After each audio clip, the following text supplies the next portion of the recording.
ዋናውን አስደነግጣለሁ።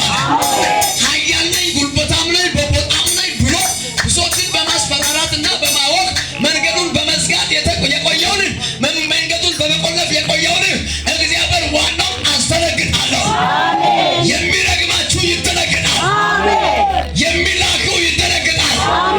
ላኪውና ተላላኪውን እግዚአብሔር ያስደነግጣል። ትንቢተ ኢሳይያስ ምዕራፍ 31 ላይ ማየት ትችላላችሁ።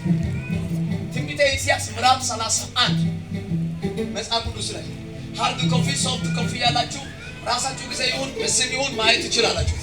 ልናገርበት እነዚህ ያለ እግዚአብሔር ስለ እርዳታ ብሎ ወደ ግብጽ ለሚወረዱት ይላል ለነዚህ ይላል ወዮላቸዋል።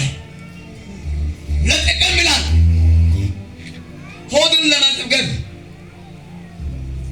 ለሰውነት ልብስን ለመልበስ ብሎ በተለያየ በስጋ ለባሽ ላይ ተስፋ አድርጎ ለሚደገፉት ይላል ወደ ግብጽ ለሚወረዱት ይላል ለነዚያ ወዮላቸው ካለ በኋላ ግብጻውያን ይላል ሰዎች ናቸው አለ። ፈረሶች ይላል ስጋ ናቸው እንጂ መንፈስ አይደሉም አለ።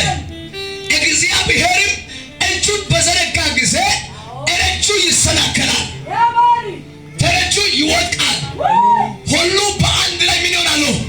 ይጠፋሉ ይላል። አልሰማችሁም? አልሰማሽማ? ሜካ ብራሃታ ባሰካታይ የሚቀበል ጋለ ቀንን ተመልከት። እጅን አንሳ። ኢየሱስ ጌታ ነው። ለክርስቶስ እርድ ሆኑት። ኢየሱስ ጌታ ነው።